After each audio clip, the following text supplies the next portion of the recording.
Hello and welcome to Scale Car Garage.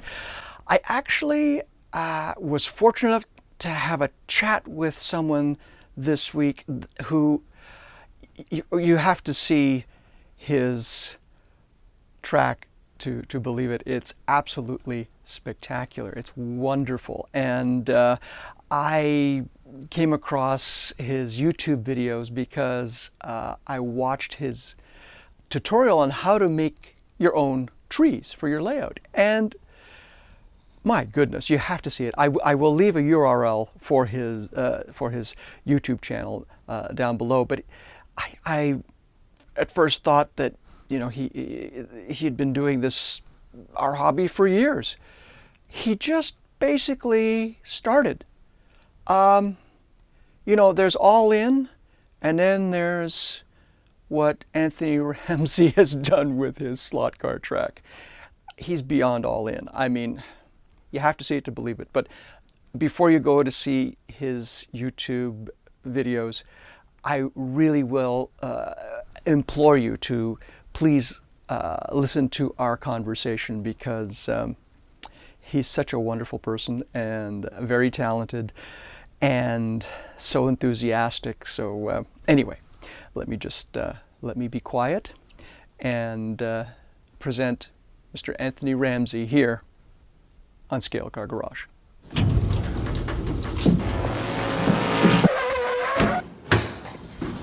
Hey John, how are you? Good, Anthony. How are you? Thank you for taking the time to say hi. Oh man, listen, it's my pleasure. Thank you so much for the invite. My pleasure. You can't, man. I got to tell you, the thing that I found that you did it was fantastic with the trees. Oh well, Oh, some things you don't know what you can do until you dive into it with both feet. And I think that's kind of what happened. And what came out was an evolution of learning how to do it. I'm a big guy on processes. So you get a process, and once you work the kinks out of the process, you can just kick them out. So yeah, but thank you so much. I appreciate it. oh, it's brilliant. Oh, you can. Now, I got to ask though, because I'm old. No, Uh, because I listen, grew up. I think we're from the same generation. What year did you graduate? Oh, we mean what? High school or university? High school. High school. Oh, high school. I graduated in. Oh my gosh, 82. Guess what year No, I graduated? 1982. no, 82. Yeah, I'm 82 grad. So we're the same age or close to it. So I was born 63. I was born 64. What do you know? What do you know? Oh man. Honestly, I had you as so much younger. Well, I appreciate it. Appreciate it. So then you grew up, I guess, with racing as a youngster, or like how'd you get into cars and racing? Well, not exactly. I actually, about 3 years ago, maybe a little less, saw a slot mod video on YouTube. Oh, okay. I knew nothing about slot car racing. I was a Lionel train guy. Oh, My dad made me this. that's why your track looks so good. No. Well, first of all, thank you very much. But I went to college and I came home for summer break, and my dad had taken his old Lionel trains when he was a kid and he put them on a board and set it up in the basement. And I really loved it. So fast forward some 40 years later, I'm watching a slot mod video, and I did a little Googling, come to find out the guy's name is Dave Beatty, Right. and he's about 30 minutes from where I live. Oh, so you're in So, Michigan. yeah. So I'm miles north of Detroit. And so he's in Sterling Heights, I believe, his business. And so basically what happened is I actually called the company, he answered the phone. And I'm an engineer by degree, and so is he, and we have very similar stories. So we just hit it off. So my introduction to slot car racing was about 3.5 years ago, maybe a little less. So you're on Never. like you're on a learning curve that's basically vertical. Absolutely vertical. So I got one speed, John. It's fast. So when I locked into it, I just went overboard. That's what happened. I mean, honestly, that's what happened. So when I found out Dave Beatty's average layout is about 35,000, Yeah. red flags went up everywhere. Okay, I said, you know what? I said, I think I can do this a little bit cheaper. And so I bought, I went on, I didn't know what Carrera was. And I went on YouTube and did some research, and I bought a starter set, and I got hooked on eBay. I kept adding. 9 months later, I went from a figure 8 to a 40-foot long straightaway. Because in the lower level of our house, we had moved everything out. So I just laid it on the carpet. And you claimed that's important. Claim the space while it's there. you see, John, you're speaking as a man with experience. I claimed it until my wife said, enough. And so basically what happened was my son was graduating from law school, and we had an open house at the house. So we were going to set up in the lower level, which meant I had to take this monstrosity apart. Oh, no. And my wife says to me, you can never bring that thing back. It just took over the basement. So I said to myself, where can I have my own space? And I had this epiphany. The mechanical room, she's laid no claim to it. And I went in there one day, it's full of boxes and shelves. And over the weekend, I took everything out. And my wife says to me, I explained what my plan is. I'm going to turn this into my man cave. Her point is, that's great. I still need space for storage. No problem. We'll come up with a happy medium. And so a few cans of paint, cleaned it out, painted the walls. And I had this idea to construct a table, put my layout on it, put all my storage underneath the table. And I think 5 months later, poof, that's what came out. And so the rest has just been a gradual improvements here, tweaking here, but thank you for the compliment, but that's how it happened. Now, in the meantime, I watched a lot of train videos because those guys are artists. Oh, yeah. And so that's when I kind of said, okay, how do you make mountain forms? How do you make hills and elevations? And I came up with the idea for the trees myself, but I learned a lot from the train guys. So that's my story, and I'm sticking to it. Well, that's awesome, because that's the space I claimed as well, right by the furnace. It's perfect. Did you really? Yeah, and the storage underneath, it's the same story. Not only did we graduate roughly the same time, we're just about the same age. We got the same stories. We're stuck in both in mechanical rooms. I got this email from this guy in Australia who saw my video, and he says, where'd you put your layout? And he says, my wife won't give me any space. And I said, I put it in my mechanical room. And I get this email like 2 days later. He's like, I'm in Australia. I'm like, what is a mechanical room? We don't have basements here. So it's really funny. But guess what, John, it worked. It worked. And it sounds like it worked for absolutely. you. It Absolutely. worked. Yeah. Oh, that's cool. So you've only been at this like 3-4 years, and Yes, sir. Wow, you're in deep. I love it. Oh, John, isn't it great though? It's great, isn't it? It's a great hobby. You know why, John? I get to meet great people like you. Oh. This hobby brings you in contact with people from all over. We have one great thing in common. We love this amazing hobby. Yeah, it's really a lot of fun. And it's funny. I heard from one of the chaps actually in Scotland, because I participate in this worldwide slot car chat every week. Mm-hmm. And he nailed what it is about this hobby. And he said, it was for him, because I think he's in his late 60s, early 70s. For him, it was sim racing in the 60s, right? Like now we have computer sim racing. Right. But Right. he was growing up, all you had were slot cars. That's as close as you got to real racing. It was like sim racing. Wow. And I was fortunate enough to drive real race cars. And honestly, like I drove formula cars for 20 years. And Wow. Did you? Yeah. Well, don't be too impressed. I paid them. No. Listen, you did it. That's to be complimented. You did it. But and the instructors tell you that, especially a formula car, because it has a rear high polar moment of inertia, right? Okay. So, you really rotate the car using the accelerator and the brake, and the steering wheel is there for mistakes. Wow. And that's what you do with a slot car. That's how you rotate it around a corner, right? You on the Wow. throttle off, pops around, on the throttle back. It's exactly the same.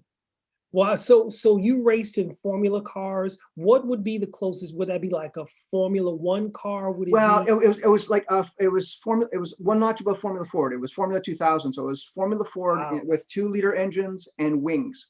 So you got maybe, if it was really set up hard, you got maybe 700 pounds of downforce. The car was 900 pounds with 170 brake horsepower. So Wow. 0 to 60 in about 3.3, 3.4. It actually stopped faster than it accelerated. 60 to 0 is in like 2.4 seconds. Impressive. Oh God! Well, listen, it was only it was just because of some really good friends. And business. Listen, I'm a big Formula One guy. So Oh yeah, okay. Well, by the way, you see the picture over my shoulder? yes, sir. That's me spending time with Dan Gurney. Wow. Yeah, he was a nut. Sort. If you like Formula, Gurney, right? Yes, sir. Yes, sir. Well, what an All-time great. All-time great. absolute gentleman. Like, they say never meet your heroes. You met Oh your my gosh, not true. He was just a wonderful person. Wonderful. wow. So have you gone to F1? Did you go to like Coda or anything for the race? Sir, I'm new to the sport. It's probably been consistent with my passion for slot car racing. So I enjoy F1 cars in particular. Right. As you probably know, my layout's digital, but the skill level, the elite driving skill of those guys it's hard to compare it to another sport. Well, the other thing, not only the skill, Anthony, but your body takes a beating in a car. Yeah. For what I did, I pulled maybe 2 Gs, maybe. These guys are pulling 5 to 7 G. Yes. Yes. I mean, I don't care how well they wrap you in that car, because the car's basically fitted to you. Your Right. internal organs don't know that. Yeah. Well, I think it's equivalent to being a fighter pilot. Fighter pilot. Oh yeah. In a jet plane. So you saw Roman Grosjean's accident. I got to tell you, when the Halo came out, I was really concerned, because the one thing, like I raced without a Hans device and without a Halo. I show people pictures now and they think I was nuts, but that's what we had. So the thing that concerned me about the Halo was it was supposedly tested, but there's nothing like, there's testing and then there's racing. Mhm. And as soon as you put something over a driver's head that has a potential to, intrude their skull, I thought, oh no, this could be really bad if it fails. Mhm. And then Alonso went over the top of Charles Leclerc. Yep, I remember. And it saved his life. It saved his life. And I went, thank goodness it works. If I remember correctly, I think the Indy guys actually came up with the initial design. Well, actually, the Indy, I guess it's like an aero shield that they use, was initially designed by Red Bull and rejected by Formula One. Mm. And the reason it was rejected was because of cooling. Like if you watch the Indy guys, they all now have NASCAR style helmets, because there's almost no breeze to cool them. So they actually have to ventilate their helmet artificially. And that's what the F1 guys didn't want. They wanted the airflow. Okay. And I think the engineers wanted the airflow as well, to be honest with you. Okay. But what I was really, first of all, Grosjean, what saved his life were 2 things. First of all, the angle that he hit, right? Because the car split in 2, which saved him. So the general rule of thumb is the bigger the accident looks, the more likely the driver will survive, because it's dissipating a whole bunch of energy. Right. Makes sense. Yeah. So that's what unfortunately happened to Dale Earnhardt. It looked like a nothing accident. Right. All he the energy absorbed was everything. Yeah. Exactly. Yeah. And Grosjean, that Halo saved his life. No doubt about it. It's amazing. Yeah. It is amazing. So that kind of is the parallel for me. So being what type of engineering did you study? Sorry to interrupt. Manufacturing. Okay. So I'm I dealt a lot with automotive assembly plants. So the companies that I was working with, we would everything that it would take to build a car, to assemble it, we do it in modular units, with the exception of seats, sheet metal, and wheels. Everything else we manage just-in-time delivery. So we made sure that that assembly plant can do its output with no safety stock, with no backup. Everything is truly just in time. My job was to make sure 200 or 300 part numbers got in on an hourly basis without interruption from all over the world. So it was a lot of fun. Keeps you busy. Well, that's heavy logistics. Well, it is. And so that's why I'm big on processes. So that even you can apply a process to making an artificial tree. So those Well, I have to mean, be very you can valuable. apply it to life. There is a process that works. Again, that did aftermarket service for General Motors. So Okay. all of the aftermarket that go into dealerships are and sent them into the dealerships. So that was my 25-year stint in the automotive industry. And like I said, when I discovered slotted, I think the one that I saw, the video I saw, was the one they did for Neiman Marcus. Okay. And I think Neiman Marcus paid like $300,000 for this thing. Yeah. And I was captivated. I watched it over and over again. And I said to myself, I got to have one, but I don't have Neiman Marcus money. So the next best thing is do it yourself. Right. And just YouTube is a wonderful tool. And I had a buddy of mine, his name is Lance, for everything. So he let me use all of his tools. And after church, I'd spend a few hours every Sunday, sometimes on Saturday, just doing a little bit at a time. And it took me about 6 months to get the base place. And everything that is just a matter of aesthetically improving things. So that's how it came about. That's so cool. Well, How about yourself? Well, you want to talk about parallels again? I hate to break this to you, but like I'm a marketing guy. I worked in advertising and marketing. Mhm. Automotive clients, GM, Ford, BMW, Mini. Boy, it's just we got worlds colliding here. Yeah, see, listen, John, it's amazing. Things happen for a reason. And Absolutely. you're technically pseudo an automotive guy. Because I tell people, we spent, I remember 1 year, we did some advanced training at Dartmouth College.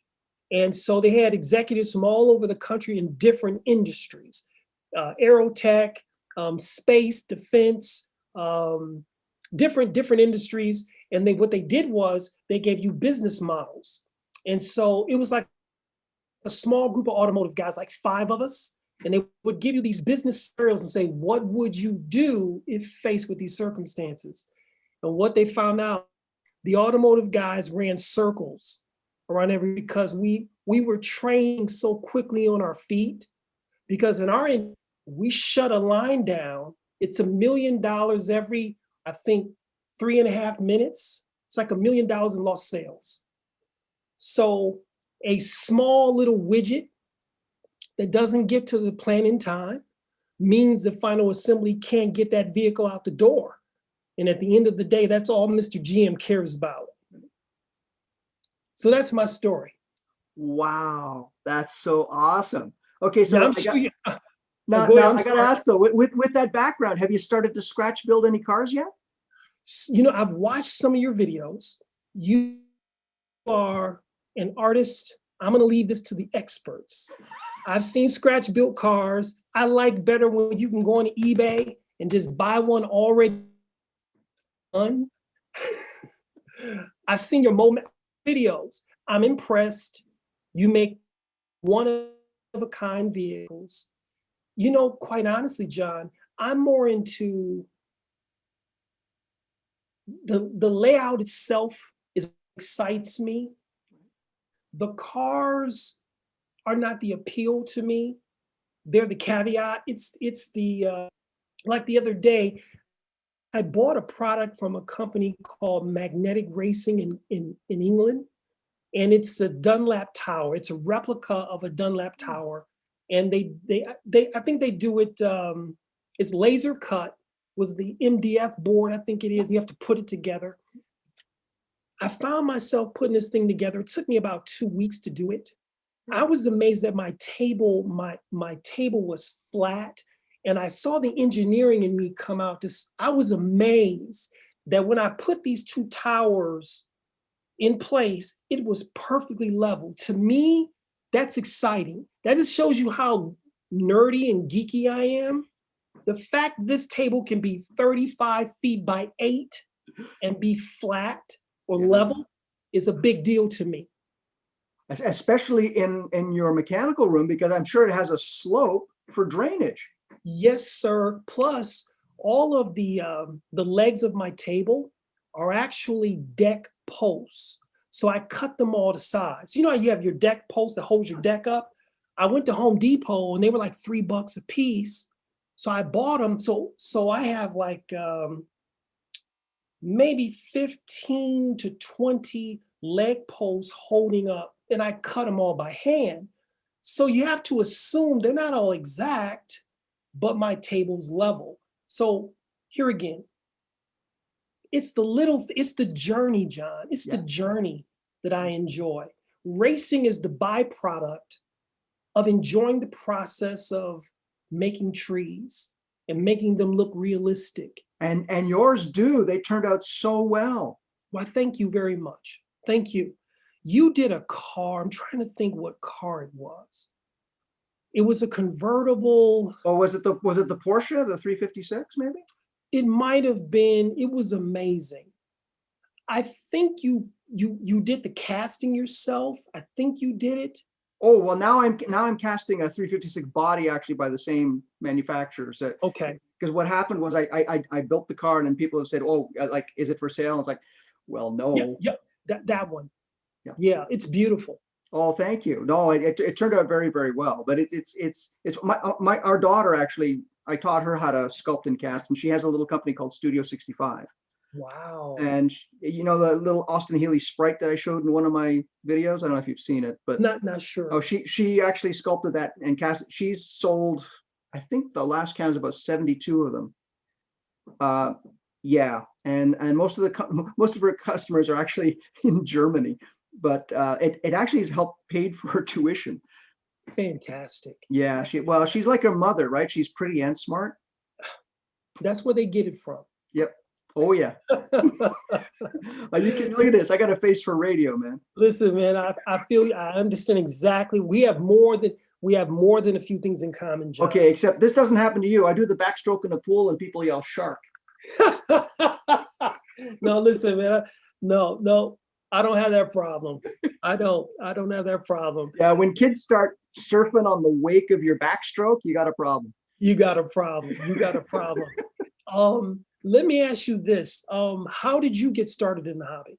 Oh gosh, as a kid, it was basically like slot cars were unobtainium when I was growing up. I grew up in downtown Toronto. Okay. And had a much older brother and sister. They're like a generation older than I am. Okay. And my father, God bless him, he's since passed, but my father was a very forthright person and let everybody know that I was the only one who was planned. So, you know, it's really, that makes the family life real easy, doesn't it? Anyway, so one Christmas, I got an Eldon set. It was actually 1969. And I didn't realize at the time, it was actually a second-hand set because couldn't afford a new one. And that's what I had. And, you know, like everybody else used it. Actually, I even pulled it out for high school for a little while, just to get the guys going. You know, we'd have like guys over after a football game or something. Anyway, long story short, put it away till like we bought our house, and I brought it back out. And that was probably 93, 94, 95. And that's when the hobby started to sort of rekindle itself, especially with the with the advent of the internet too. It's like when you have a niche hobby globally, it becomes a very big hobby. Yes. Right? People from all over the world connect. And so I Started getting back into it. And then we had our daughter, and that really got it going. And plus with real racing as well. And then I went from Eldon to Skelectric to Carrera. And once I got Carrera, I was like, oh, there's just no going back. Yeah. Because I didn't really want to route a track because I needed something that was relatively modular, depending Mhm. upon where it was going to go. Because again, we went through that story. Yes, sir. Yes, sir, absolutely. Right. And what really helped too was getting our daughter involved in it, and that sort of really helped the addiction. That's really what it is. It's an addiction. Well, see, the good thing with my wife really respects the hobby. So she's very supportive. It's not an inexpensive hobby. It does add up. Right. But I find it to be therapeutic. I find it to be relaxing. I find it to be, it ignites your creativity. You create. And I think creating is so important for people. It's something to the human psyche when you can Well, create. there's an old saying in the entertainment business, right? If you're not creating, you're waiting. Yes, yes, yes. Because without this hobby, I would have never met you. Without this hobby, or no, I'm just saying that, but just No, in that's true. general, Yeah. when you create something, it attracts people. Well, That's and why also, but there's another aspect too, and don't underestimate the beauty of generosity, because you were generous enough to share what you were doing, Mhm. and that only builds and breeds more generosity and togetherness. And I don't mean to sound trite about it. It really is true. No, I agree. And there's a reciprocal nature to it. It's like I could not let time pass without getting in touch with you, because I went, okay, I'm not very good at trees, but I'm going to give that a try. Let me tell you what I did. I bought a package of trees from Woodland Scenics. They do a good job, but I had paid like $30 and I was a little disappointed with what I got. Nothing against them. They're good company, but I said, I can do this. So I went into my yard with my snippers and I just, this would look like a tree. And I went and got a can of Gorilla Glue. Yep. Because it works really very tacky, and got the Woodland Scenics flocking and just started playing around with it. And you've already seen the video, but I liked the way it looked. And I thought it was superior to what Woodland Scenics was doing, but I also wanted people to take advantage of what I had discovered. But you also made it closer to the scale of your track, Mhm. right? Because the Woodland Scenic stuff is made more for like HO. Yeah, it's they're thinner. Here again, it's difficult to transport something like that because it's very, it's not very, what's the right word? It can break easily in transit. So I get it. But when you use your own shrubs, it looks like real tree bark, right? Here again, I just kind of walked into it because I was a little disappointed I'd spent that much money, and what I got from my investment was a little disappointing. So I just, what does it say? Invention is the mother of necessity, or something of that nature. Necessity is the mother of invention, right? Necessity. So here again, and I got some buddies that have tried it and had some good success. As a marketing guy, I would say you just weren't happy with the value proposition. I wasn't happy with the value proposition. Exactly. See, listen, we got something else in common. Before I got into the manufacturing side of the business, I used to sell contracts to General Motors. So you know what it feels like to walk into a client's office and you know more about what he's buying than he or she does. So you have to sell them on the value proposition to help them understand they cannot live without what you're selling. And so I know exactly what you mean, because half the times the buyers didn't really have a good understanding of what they were trying to purchase. Right. So we got more in common, John, than you can imagine. That's funny. Although you actually have a degree that you used. I have a bachelor's I have a BSc in biology. Oh my goodness. John, you've lived a full life at 57 or 58. Yeah, trust me, that scares the jeebies out of me, because I'm thinking, you lived a full, listen. Oh no, are we out of string? Are we out of string? No. You look healthy, and God will bless you with a long life, but you've got a great story, man. That is incredible. Oh, well, so do you. Oh my, now are you still working, Anthony? Or Well, I'm a pastor of a church. I've been a full-time pastor for 14 years. And what happened was very quickly, tell you this really quick story. no, yeah, don't make it quick, man. Unless you have to go somewhere. No, I got the offer of a lifetime. I was an automotive project manager for a company, and I was approached by a gentleman who was looking for an heir to his business. He was an older gentleman. He wanted to raise someone up to take over the business. And through a mutual friend, I got a meeting with him. We hit it off well, and he made me an offer of a lifetime. And the objective was for me to come in as executive vice president, and ultimately, if I proved myself, be groomed to take over the business. Long and short of it, it required me to relocate my family, which we gladly did. And things were going well. But I had this call of ministry. You talked about medicine being a calling. I've always been a born again believer. I've always been a Christian since I was about 12 years old. And I had this calling to pastor a church. So if you can kind of put things in perspective, I'm doing really well at this business. I've been promoted. I'm now a member of the board of directors. I'm being positioned to assume the CEO position.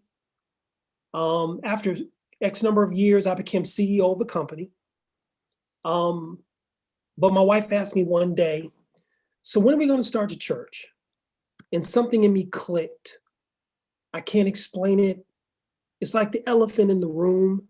So I decided at that point I was going to be an automotive executive by day and a pastor on the weekends.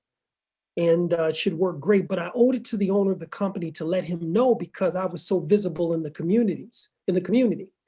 And I shared with him that he knew I was a minister, but I told him I was planning on founding a church. And I went from being the, probably a bad metaphor, fair-haired child to being an outcast. He was really offended that I would consider running or being a pastor of a church and running his company. And I went from doing everything right to being a marked man. And within 8 months, he fired me. And so he told me that there'd be no golden parachute, there'd be none of that. Now, he had somebody else do the dirty work for him, and I've got no angst because it was all part of God's plan in my life. And we went from small little church with just me, my wife, and my kids. I started doing a local radio show, and I went from automotive executive to full-time pastor overnight.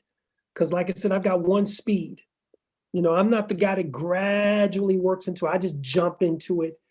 And so, yeah, was doing pretty well for myself, and kids going to college and children in private schools and doing really well. And I went from that to being unemployed. And this was right around 2008. So the bottom was falling out of the automotive industry. So the reasoning was, we just can't afford you. That was the reasoning. But technically, I found out a year or so later that he just didn't want me. He didn't think I could do both. It was one or the other, and he chose for me. And so we've never looked back. So I've been pastoring, my wife and I, for 14 years. And we're doing well. So there are new chapters in life. The issue with life is you don't get to choose how the chapters change. Yeah, but it's like anything else, though. You adapt, right? And sometimes it's not a question of adaptation. I think, honestly, in some way, shape, or form, and whether it's by divine intervention or inner self, you find where you are supposed to be and what you are supposed to do. Sure. And every day I wake up, I know exactly what my job, I know exactly what I was born to do. And so I'm grateful that it happened the way it did, because it gave me one of two options: feel sorry for myself or roll up my sleeves. And I just wasn't raised the way I was never raised to feel sorry for myself. So it was a matter of rolling up my sleeves. I remember The hardest part was telling my wife. That was the hardest part, because what happened was I found out on a Thursday evening. And so I came home and I pulled the car in the driveway, and I was praying and I was thinking, how am I going to tell my wife? And I said, you know what? I'm not going to say anything. I'm going to sleep on it. And that's exactly what I did. And the next day I went out. We were doing some errands later on in the day. And I said, I pulled over and I said, I got something to tell you. And she says, I already know. God told me. They let you go yesterday, right? And I said, yeah. She says, honey, we're going to be fine. And you talk about adrenaline.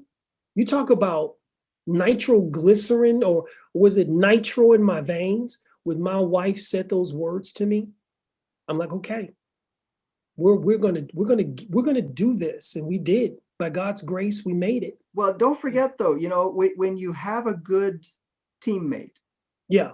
you don't do the manner in which you succeed is not linear, it is exponential. Right? It's not, and human beings are really good at understanding the linear projections. And if you think about it, it goes back to us, we're really good at aiming. That's how we survived when we first got going. And that's why we admire people who can aim, whether it's in sports, or in business, or whatever it may be. Sure. But understanding exponential growth, that's why, well, that's what you're experiencing now. You look what you did even with the hobby. You're wondering why it's not linear, it's exponential. Right? And again, why? Because you're getting support. Yeah. Right? And someone gave you some space with their blessing. How long you been married? Oh gosh, let's see. We've known each other for 38 years, and we've been married 32. John, this is going to really sound creepy. My wife and I, we celebrate 32 in August. Oh my goodness. Okay. John, this is getting out of control. Now, did you guys meet in college? We met in college. Same here. We did. We got married in 1989. I think that's 32, right? Yeah. Well, yeah, 89. So what month? August. September. Johnny, a lot of parallels here, my friend. This is crazy. This is crazy. This is amazing. No, you're just across the Peace Bridge, right? What's that? You're just across the Peace Bridge, aren't you? Like all I like to do is drive to Windsor. Yeah. Right. You're right. Yep. I'm about 50 minutes from the bridge. Yeah. But yeah, no, I'm 32 years in and doing great. Got a great wife, and she's very supportive. So your point about exponential growth, when you've got support, you're properly motivated, and plus you have a certain thought processes that you can do anything if you put your mind to it. But you know what? That is the truth, because I mean, you may not be any good at it in the beginning, right? But you can only get better. And as you were saying earlier, it's enjoy the process. If you enjoy the process, the end product just gets better. I've learned a technique. When I said I watched YouTube videos, I've learned that if you fixate on a goal that you have, you can literally sort of hardwire your brain to do things. So I watched hours of these guys do these landscaping videos. And in my brain, I said, I can do that because that is literally modeling. You're actually modeling someone's behavior yourself. And the end product is the same. It's no different than what you do with a computer modeling processes, modeling growth. Yeah, it's exactly, that's what human beings are really, really good at. We are imitators. That's amazing. It's amazing. And so for me, taking that aesthetically taking the landscaping, and I just had a vision of what I wanted. And those videos really kind of helped accelerate my learning curve. If they can do it, I can do it. You just got to have the right tools. I remember when people ask all the time, how did you come up with the layout, the actual layout of the track itself? And what I did was I took black masking tape and I taped out the window in which I wanted to put my track. And I just took pieces of track and laid it out. And people said, well, you must have taken a long time. It actually took me less than an hour to come up with the layout that I currently have. And I know there's all kind of software and they're great. You know, there's some great software to really help you do it. But I just remember how naturally that layout came. And to this day, I really wouldn't change much on it. It really works and it's good it's good to race on. Well, your sight lines look really good from the videos you've taken. Like it looks like you can see the whole track from your controller position. You know, one of the things I don't do a good job at is the video side of it. I'm not really good at videoing my layout, and part of it is it's 34 feet long. So it's very difficult to see the cars because you have to be up so high and the cars are so small. So I thought about having a buddy of mine do some video work for me that really knows what he's doing, because my videos are not really that good. They're very amateurish. I'm getting better. See, I don't know how to edit very much. I got to tell you, for me, that's what makes them so good. They're real. Okay. Well, that's encouraging because I think they really aren't done very well. So thank you for that. No, it's no. It's see, again, you know, take it from a guy who used to have to sell media stuff. What really is heartwarming and what connects with people. Yes. You know, people have a BS meter. Okay. And when they see somebody actually being honest and showing to the best of their ability whatever they got, it's heartwarming. And it's like, oh yeah, and the other thing that happens too, and this happens to me because people email me about this, people will take whatever you shot and they'll stop it and go, oh, hey, you see that kid over there? He's got an Alpha from, it's an Aurora, and I think it was made in West Hampstead. No, it's Canadian box. And they'll tell me, like, how many of those do you have? Like, how did you know? Oh, yeah. Right. And so, and that's the great thing about the technology that we have, is that it has democratized one of the, what was conceived as one of the most expensive ways human beings had to communicate now sits in your back pocket. Isn't it amazing? Isn't that amazing? Yeah. Right on with your phones. That is amazing. So I really appreciate the compliment of the fact that, it's done organically. So it's not perfect. It's, the lighting isn't great. And well, I have to, and I beg your pardon for interrupting, but you'd say not perfect. You know the story of Michelangelo and David? No, sir. Michelangelo created David, looked at it and walked up with a hammer, smashed the kneecap. Now it's art. Okay, I get it. Because we ourselves are flawed. Yeah. And that is what makes us who we are. Good point. Good point. See, I can see why you were good at your work. I can see why you can probably see why. You can probably see how I met my wife on the subway, and she went, "Okay, I'll go out with you." No, I get it. I see the appeal. I see how you got, and you were successful in the sales business. I could see it. Oh, thank you. Now, what did you sell? Well, I was an account exec. I was an account guy for advertising agencies. Okay. So I would have to keep the clients happy and present the work and make sure the creative guys didn't quit. So you had a relationship with the NHL, with Bauer? Oh gosh, well, the companies I worked on, the only category I never worked in was pharma, but I've worked in finance, so banking, insurance, that was fun. Entertainment, CBS Records, I worked actually for the company. good Lord, sports marketing. So mostly sports and entertainment. I touched a little bit of hockey with Bauer when I was there. Oh God, a little bit of McDonald's. What the heck else? Oh Mostly. my goodness. Yeah. Well, the thing about agencies though is that you don't just work. Usually, it's very unusual that you work on one client. So when I got hired, the agency that I got sick at actually, and this is the thing about the advertising business, or at least when I was working in there, they rewarded you with more work. Mm. So I was hired initially to work on a major bank, Bank of Montreal, Rogers Communications, Cantel, and Ford. I had three major clients.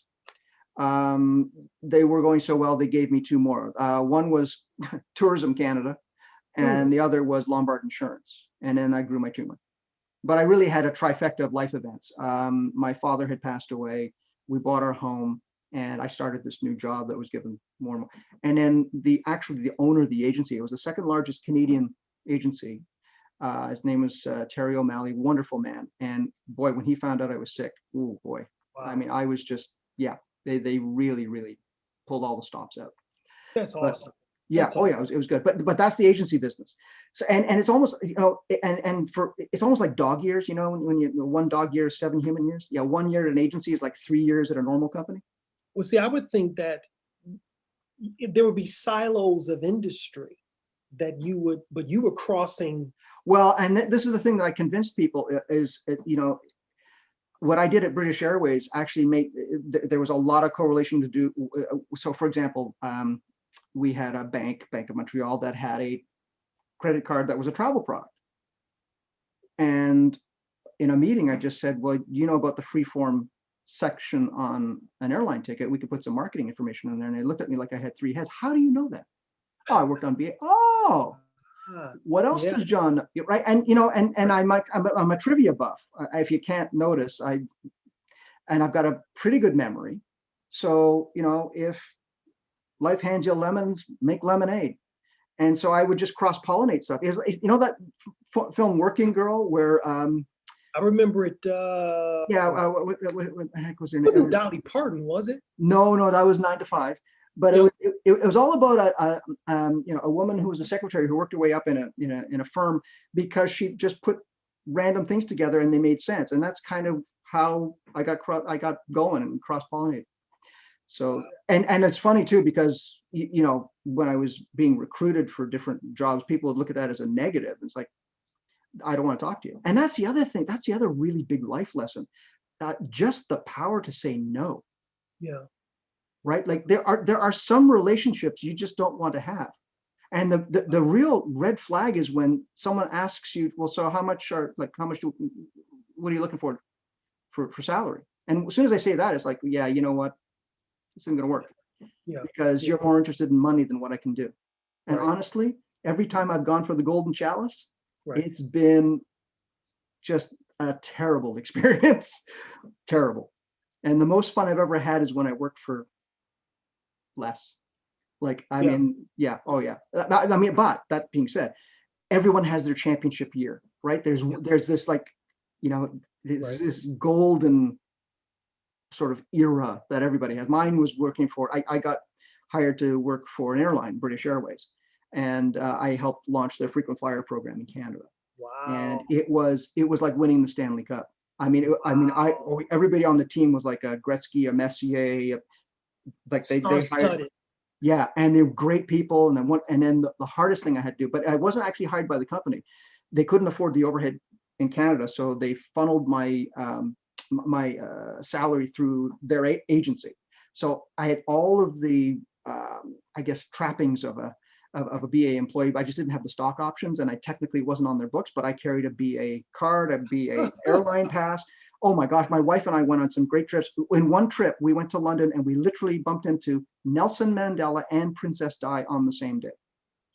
I've had the pleasure of I met Nelson Mandela when he came to Detroit. I had the privilege of doing that. But you, my friend, you've lived quite an amazing life. Yeah, but you didn't interrupt him at his hotel. No, no, I didn't. My wife and I are walking up Piccadilly in front of like a Knightsbridge, in front of the Athenia Hotel. A big Merc pulls up. There's nobody around. We were probably in the wrong place at the right time, right place at the wrong time. And the 4 largest male human beings we have ever seen in our lives walk out of the hotel, 2 by the door, 2 by the curb. Out walks Nelson Mandela. And I went to my wife, I said, that's Nelson Mandela. So we walk up to him. And this shows you that my wife is smarter than I am. We had a video camera. I reached into her purse and she said, I don't think that's a good idea. Yeah, it's not a good idea. I went, yeah, good call, good call. And we waved and he waved back and he said, where are you from? We said, Canada. Oh, very nice. Well, have a great day. It was 1993. He was there to get his Nobel Prize. Wow. Yeah. And then that same night, we're high-fiving. We're just like, wow, that was fantastic. We get lost. And in front of the London Coliseum, where Sunset Boulevard is playing, it starts raining. And we're lost. We don't know where we are. We start talking to people, and then barriers go up. Barriers went up at the ends of the street. Then barriers went up in front of, we couldn't move. And me, Mr. Optimist, thinks, oh my goodness, bomb scare. Because the IRA was still kicking around. We start talking to people. What's going on? No. Princess Di's coming to the performance. Oh. Wow. So we're right at the entrance. We've got the video camera going, and here she comes. We start getting her on tape. Cop pops up and gets in the shot for a little bit, and then we get her walking up the stairs. My wife goes, did you get the shot? I said, yeah, but the cop got in the way. This Bobby, this English Bobby comes up to me, puts his face right up to mine and goes, so sorry, sir, you should have mentioned. I would have gotten out of the way. And I'm going, no, man, we're cool. It's good. Yeah, no, it's okay. Don't hurt me. Well, you are, I've always had a philosophy in life that I made the choice to know a little about a lot. But I think I met someone, who knows a lot about a lot. You know a lot about a lot. You know, I would walk into a client's office, and one of the first things I did was I scanned. You can always tell what's important to someone when you walk in their office. Yeah. They're a family man, they're a golf guy, travel pictures. And I've learned that if you want to engage someone, talk about what's important to them. People love to talk about themselves. Sure. And so I would go in offices where people didn't look like me. They weren't from where I was, but I could relate to them because I had read a lot. I knew a little about a lot of different things. So you could always engage people, things that were interesting to them. So if he was Indian or he was Chinese, and they'd ask you a question that they assume you didn't know the answer, but you would know something about it. They were always like, that's interesting. So the moral of the story is, I'm talking to you, I think you're just the opposite. I think you are the rare 1%. You're a cancer survivor, bass player, actor, salesman, account executive. You've traveled. You got a lot of years of marriage under your belt, successful family, race car driver, slot car enthusiast. You checked all the boxes. Yeah, you remember what I said about the string? You got me worried. There's more to come. There's new chapters. But John, my friend, I have got to get on my horse. I'm so sorry. Well, listen, you know what? We should do this again. I don't know if you want me to if you're okay with me putting this on my site, or if there's anything that you don't want to. No. Sure, absolutely. My concern was, did we talk enough about slot cars to feel? But yeah, of course. But more importantly, it's about people. Okay, sure. Right. Sure. I mean, your story is fantastic. Well, thank you very much. Please feel free, and if we could talk again. Yeah, no, absolutely. Let me know if and when you have some time, and if there's anything I can help you with as far as slot cars are concerned. The one thing I did want to ask you about, yes, sir, is that your layout is so wonderful. Can you have your cars just driving around while you're doing other things, and sort of have the best of both worlds with sort of like a railway layout and a slot car layout? Can digital cars do that? Because I'm not much of a digital guy. Well, we can do autonomous cars or ghost cars. Is that what you're referring to? Yeah. Where they can just run automatically? Yeah. Yes. Obviously, I've got a Carrera digital system, so you can run, I think, up to 5 autonomous cars. I don't do that, but the system will permit it. Most of my racing is one-on-one racing. Every now and then there'll be 4 cars on the track. But yes, I can do that. And But when you do autonomous cars, there's certain curves that you have to make the autonomous car go so slow to keep it from coming off the track, because certain curves are a little tighter than others. Right. And the way my layout is, I've got so many curved tracks, I just don't run autonomous cars that Well, much. and another reason I like your track, because as a real racer, you know, straights are where you relax, corners are where you work. Mm. You know, in my thinking, not having the experience that you have, obviously, I wanted to design a layout that would allow a slower car to have an opportunity to be successful against a car that's just fast. Right. So while I've got this really long 30-foot straight, I've got enough curved track where it really relies on driving skill more so than just pure speed.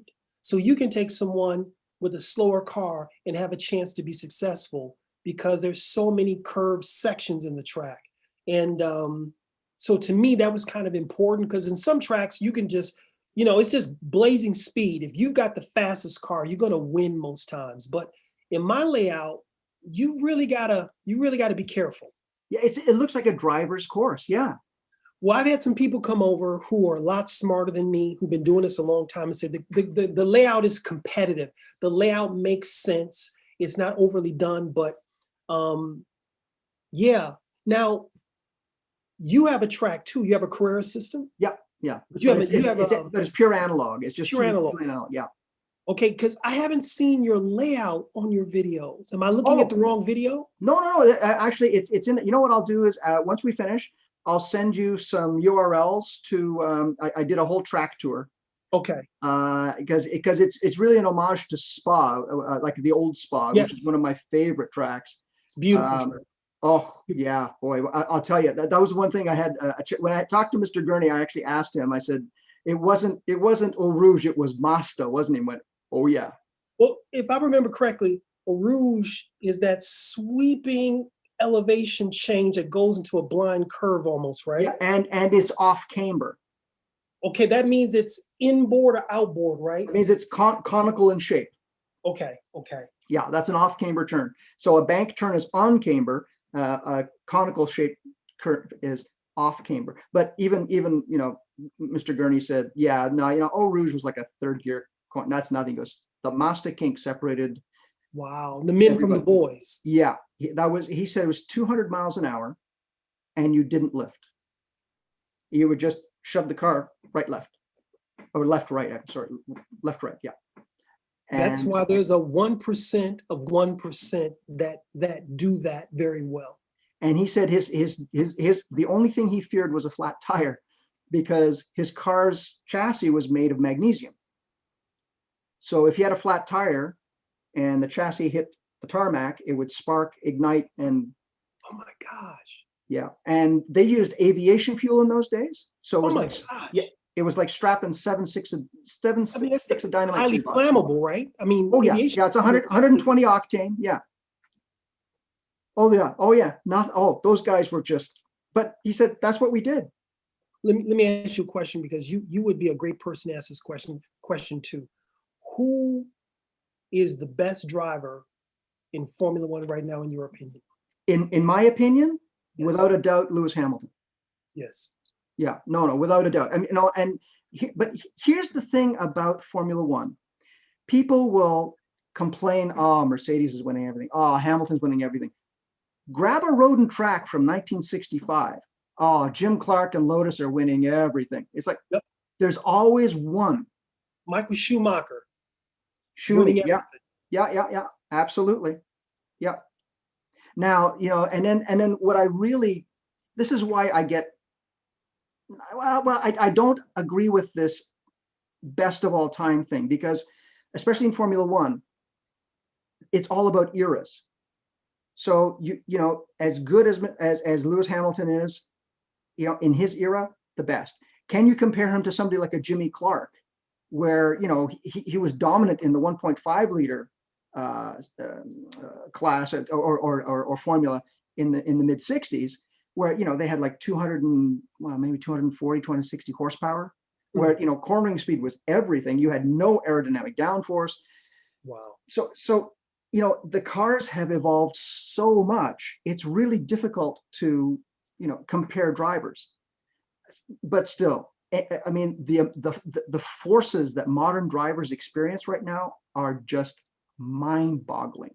And then to do that for 2 hours. I love it when they do the NASCAR F1 guys switch cars.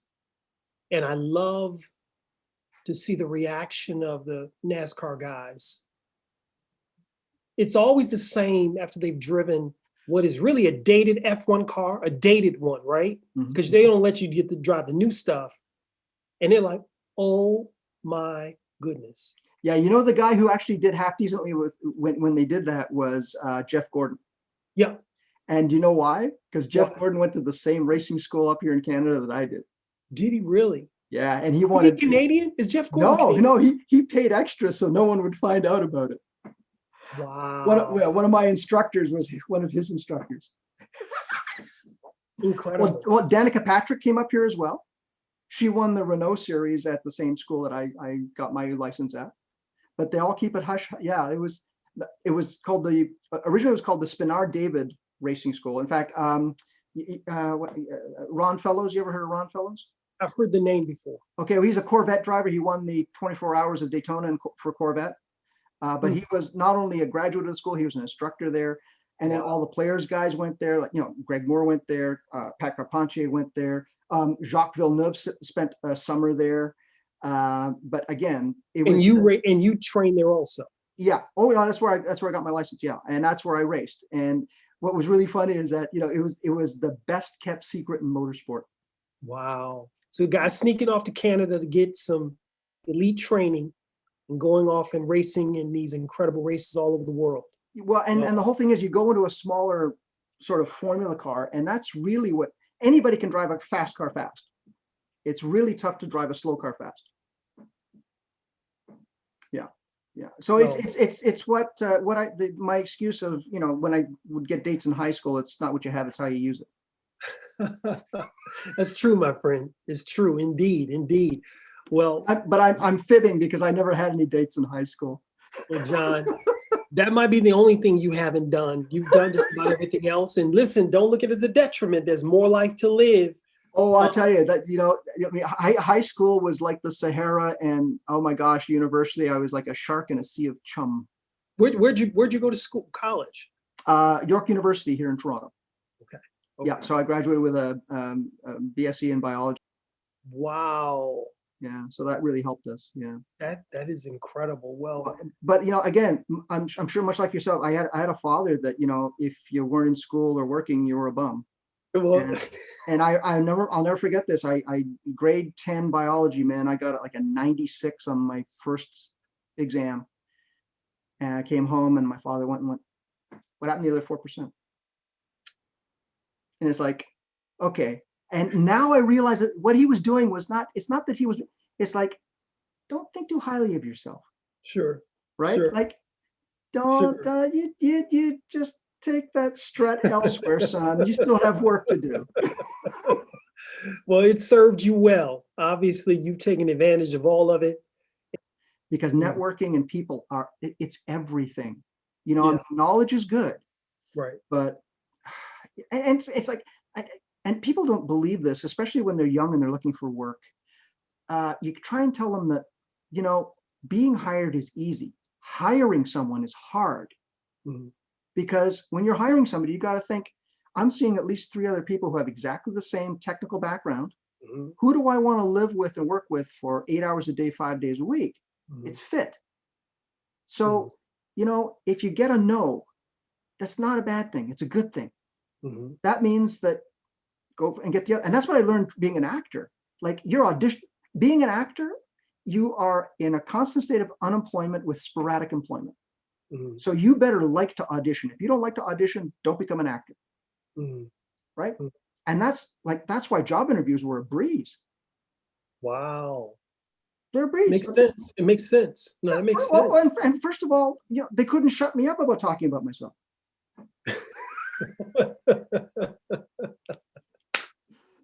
Well, you clinched it with me, my friend. I've made a new friend in Toronto. Well, I hope I've made a friend in Detroit, in Michigan.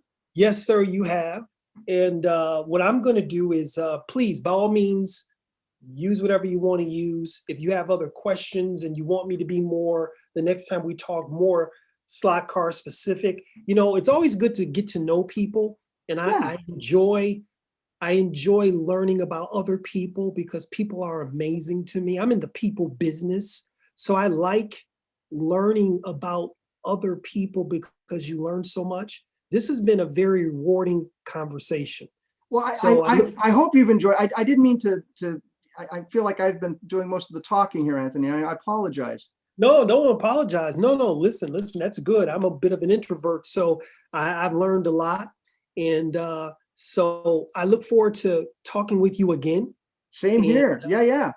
thank you so very much, my friend. And tell your lovely wife that you have a brother in Clarkston, Michigan that you didn't know about, because we got some serious similarities. No kidding. Really do. Wait till she finds out. Like, oh yeah, I know. Yeah. Yeah, I mean, seriously, John, seriously, it's like, wow, this can't be coincidental. So it's been a privilege, my friend. And until we talk again, reach out to me. Let me know anything you need me to do. All you got to do is ask. And same here. If there's anything that interests you in what you see that we have, listen, if you want some figures or something, just let me know, because we sculpt and cast our own figures. I will definitely take you up on it, my friend. And hopefully we'll talk to you soon. Cool. Well, thank you. It was great. Thank you so much. You too, my friend. Have a good one. All right. You too, man. Bye-bye. Thank you. Bye-bye. I hope you enjoyed watching. If you did, please leave a comment, like, and subscribe.